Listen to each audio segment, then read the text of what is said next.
तस्वीर से। आप इस वक्त मेरे साथ देख रहे हैं साई न्यूज 24/7 लाइव, सच की आवाज। आइए आपको रूबरू करवाते हैं कुछ अहम खास मुद्दों पर।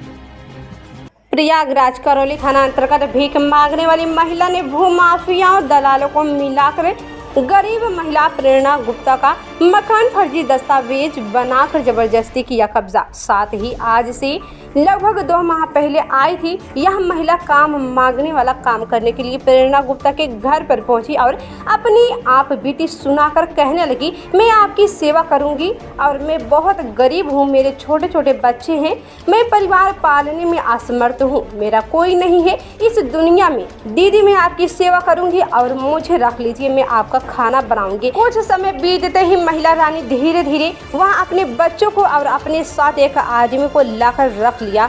मेरे पूछने पर कि आपने तो कहा था कि मेरे केवल छोटे छोटे बच्चे हैं, पति इस दुनिया में नहीं है, फिर आज यहाँ पति कहाँ से आ गया है?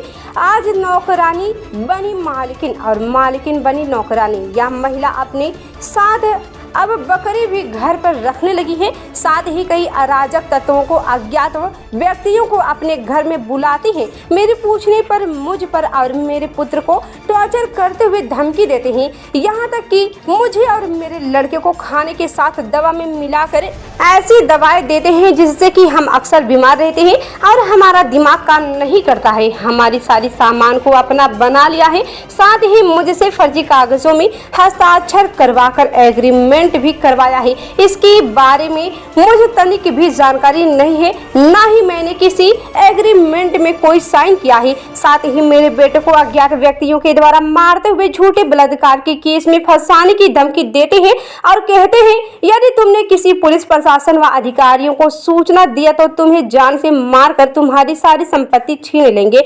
जिसकी प्रथम सूचना हमने थानाध्यक्ष करेली को दिया था, परंतु कोई भी कार्रवाई नहीं होने के कारण मुझे मजबूरन एसएसपी महोदय प्रयागराज को सूचना देना पड़ी। उन्होंने क्षेत्राधिकारी और एसएचओ को जांच करने का आदेश दिया, परंतु अभी तक कोई भी कार्रवाई नहीं होने के कारण मुझे आज मजबूरन मीडिया के सामने सारी बातें बताना पड़ा। महोदय मेरी जान और मेरे पुत्र को खतरा है, मुझे यहाँ लोग किसी भी समय मार सकते हैं और मेरी सारी संपत्ति अपने कब्जे में लेकर के हमें घर से बेघर करना चाहते हैं। महोदय अति शीघ्र इन अपराधियों को गिरफ्तार करते हुए सजा सुनाकर मेरे घर से बेदखल करने की कृपा करे तो दया होगी। अतः श्रीमान जी से विनम्र प्रार्थना है कि मुझे पीड़िता प्रेरणा गुप्ता और मेरे पुत्र को न्याय दिलाने की कृपा करे। मैं आपकी जीवन भर आभारी रहूंगी। प्रयागराज से अनिल कुमार की रिपोर्ट।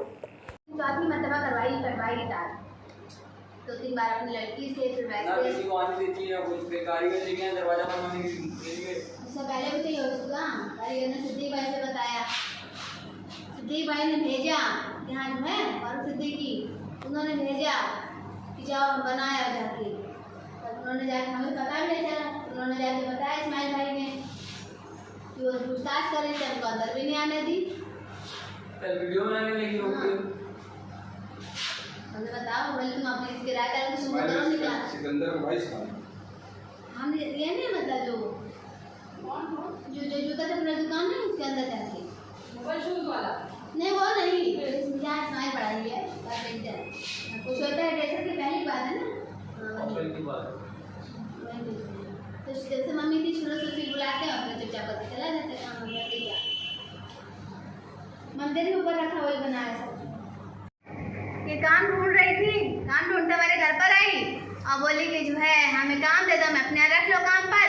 तो हमने कहा कि जो है तुम तो मतलब जो है और बोलिए और बोली कि जो है तो हमने इसको कहने लगे वहाँ पर रहने को नहीं हमारे घर पे जो झुग्गी झोपड़ी में रहते हैं, तो हमने इसको ताले खा के रख लिया अपने यहाँ, तो हमने इसको अपने यहाँ ताले खा के रख लिया। आपने किराएदारी के बेस पे रखा था कि बस अपने यहाँ शरण दी थी, उसको रख लिया था सिर्फ शरण दी थी। अब हमने कहा कि हमको अपने यहाँ रख लो, काम ढूंढते भाई थी तो बोली हमारे पर रहने की जगह नहीं है, हम झुग्गी झोपड़ी में रहते हैं, ऊपर जो हमारे यहाँ पन्नी वन्नी पड़ी हुई है, तो जब बारिश होती है तो हमारा मकान जो है वो जाता है, पानी नहीं भर जाता है।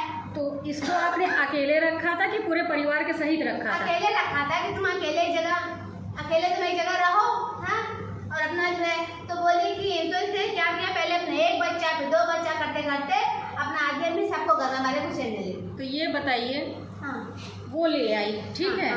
उसके बाद क्या हुआ, मतलब आपका खाना खर्चा कैसे चलने लगा? वही काम करती थी कि आप काम करती थी? काम बंदी बना के रखा था कि ऐसे ही बस बाहर रखा हुआ था? बंदी बना के। क्या किया इनके साथ उन्होंने? और माँ बहन गालियाँ बकते रहते थे। और कौन बकता था? किराएदार। नाम बताओ। सबा। और कितने लोग इसके आते जाते हैं? काफी लोग आते जाते हैं, कभी आसिफ का। वो लोग क्या करते हैं तुम्हारे साथ? मारते पीटते हैं। तुम्हारी मम्मी के साथ? मारते पीटते हैं। अच्छा, तुम्हारे कपड़े लगते सामान वामान सब कहाँ है? सब लोग फेंक दिए उठा के। और जो घर का सामान है वो उन्हीं लोगों के पास है। अच्छा, ये बेड और जितनी है वो किसकी है? हम ही लोगों की है। अच्छा, कितनी है जोगी तुम्हारी? 70। अच्छा, तो क्या हो रहा है तुम्हारे साथ इस घर में? ये लोग मारते पीटते हैं। कौन मारता है? किराएदार। नाम क्या है? सबा। पूरा नाम बताओ। सबा रानी। अच्छा, क्यों मारते हैं? 2-3 लड़के बुलवा लेती हैं, जब भी कहो तुम लोग निकलो यहाँ से, तो मारने पीटने लगती हैं। अच्छा, तुम अपने घर पे रहते हो कि बाहर रहते हो? अपने घर में भी रहते हैं, जब ये लोग लड़के बुलवा लेते हैं निकल जाता हूँ मैं। तो क्यों निकल जाते हो? लड़के आके मारते पीटते हैं, उसकी लड़की दरवाज़ा बंद कर देती है। ये घर किसका है? हम ही लोगों पर। कब से रह रहे हो आप लोग यहाँ? काफ़ी साल से।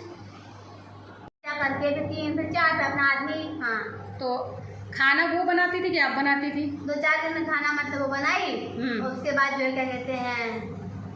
हाँ, तो खाना जब वो बनाती थी तो खाना खा के आपको कैसा लगता था कि आप सही हैं, नॉर्मल है कि बीमार हो रही हैं? क्या जब आप क्या कहते हैं खाना जब बनाती थी, पता नहीं उसमें क्या मिला देती थी कि जो है मेरे हाथ पर एकदम से करते करते काम करना बंद कर दिया, और आज ये मेरे हाथ एकदम तिरछे पड़ जाते हैं, ये हो जाते हैं। आते जब हम एक दिन अभी आंटी के यहाँ गए तो उन्होंने कहा पैर सीधा रखो, तो उन्होंने ऐसा करके सीधा भी किया तो सीधा नहीं हो रहा था। अच्छा, अब ये बताइए, और पानी में पता नहीं क्या मिला मिला देती थी। जिस एरिया में वो रह रही है आगे के पोर्शन में, वो सब सामान किसका है? मतलब वो लेके आई थी सामान कि आपका है? सब हमारा है। सब आपका है? हाँ, सब हमारा है। वो कहाँ से आएगी? वो कहाँ से आएगी? वो तो जो है क्या कहते हैं जो है काम मांगने आई थी, उसके बाद कहाँ से आया? तो झुग्गी झोपड़ी में खुद रह रहा हो, कहाँ से मदद करेगा? वो कहाँ से इतना कर सकता है मैनेज? लेकिन बहुत समझाया कि निकल जाओ, नहीं निकलती। मैंने ये गौतम साहब के सामने कहा कि भाई साहब मैं बयान अपना दे चुकी हूँ तो भी नहीं निकले। तो बोले हमने क्या किया? हमने क्या किया? हमने कहा अच्छा तुमने कुछ भी नहीं किया। हमने कहा कोई किसी के लिए ऐसे बयान नहीं दे देता, जब तक कि उसकी आत्मा ना कोई दुखी कर दे, परेशान ना कर दे, कोई ऐसे बयान नहीं किसी के लिए दे देता है। आपको कमरे में बंद करा गया था क्या? हाँ, हमको बंद करके रखा गया। कई दिन? हमको तो क्या बताएं, बंद ही किया जाता हो तो कहीं हमारे बच्चे को भी जो है तो उधर मंदिर में सो रहा था, तो खैर ईश्वर के पास दीदी लोग मिल गई जो हमें लगा कि हाँ चलो कि हमें इंसाफ मिल जाएगा। आगे साइड कमरे में नहीं जाने देते हैं? नहीं, बिल्कुल नहीं हमें जाने मिलता। की बात है। हाँ, जो कहने लगी सिर फाड़ देंगे, कर देंगे। बहुत मतलब बगल में 4 CCTV लगा। जब मैंने निकलने के लिए कहा, इतनी गंदी गंदी गालियाँ, इतनी गंदी गालियाँ सुनने को मिलती है, हम आपको क्या बताएं। 112 अलग गाली करके आते हैं। 112 के जो क्या कहते हैं अकबर सिपाही है, सिपाही की कहा है, हम नहीं जानते क्या चीज़ है। वो जो है जब आया तो उसकी तरफ मिल गया। हम मकान मालिक ने, तुम पहले हमारी समस्या सुनो कि हमको समस्या क्या है। हाँ, तो वो औरत जो आके खड़ी हो गई और क्या कहते हैं जाने क्या क्या मतलब जो है बोलने लगी। तो क्या, तो हमने जो है इसकी जो TV रखी थी, एक तो TV थी। और समस्या ये है सर कि ये गुप्ता फैमिली है, इनका नाम प्रेरणा गुप्ता है और मैं मोनिका सक्सेना। ये इनके बेटे हैं और काफ़ी टाइम से मैं इनसे मिल रही थी, रेगुलर टच में थी, तो मुझे लगा शायद इसका दिमागी संतुलन ठीक नहीं है, तो मैं इसकी बात को इग्नोर कर देती थी। उसके बाद 2-4 लोगों से मैंने पता किया कि ये लड़का रोज़ मेरे से बात करता है, कि मतलब इसमें कहाँ तक सच्चाई है। तो लोगों ने कहा नहीं ऐसा तो है, लेकिन कंफर्म हम भी नहीं हैं। तो मैंने इसको बोला कि तुम्हारे पास कुछ भी पेपर या कुछ है? कहता है मेरे पास कुछ भी नहीं है, सारा पेपर वो हमारे यहाँ जो रानी सबा रहती हैं उन्होंने सारे पेपर गायब कर दिए हैं, और हमारी ही प्रॉपर्टी में रह के हमारी जितना फर्नीचर है सब उसमें ही उन्होंने कब्जा कर रखा है, और हम लोग को पीछे शिफ्ट कर दिया। तो हमने कहा तुम लोग शिफ्ट हो कि रह रहे हो कि क्या चक्कर है? बोलने लगा कि मेरी माँ को बंदी बना के रखा हुआ है, बाहर नहीं निकलने देते, और कपड़े भी उनके हम लोग के पास अब कोई नहीं है। मेरी माँ के तो कपड़े इसलिए गायब करे गए कि ये बाहर ना निकले, लोगों से ना मिले जुले, ना अब अपनी आवाज़ उठा सकें। और कोई भी आता है हमारे यहाँ तो वो गेट से ही भगा देती है कि इस नाम का तो यहाँ पे कोई है ही नहीं। और जब मैं आई कल तो मैंने देखा कि ये महिला जो है इनके तन पे एक भी वस्त्र नहीं था, निर्वस्त्र थी, ये चुंदरी इन्होंने ओढ़ी थी हुई। तो हम लोग ने अरेंज करके ढूंढ ढांढ के कपड़े निकाले तो इनको ये पहनाया गया कि ताकि ये बाहर आ सकें, आम जनता के बीच में अपनी बात कह सकें।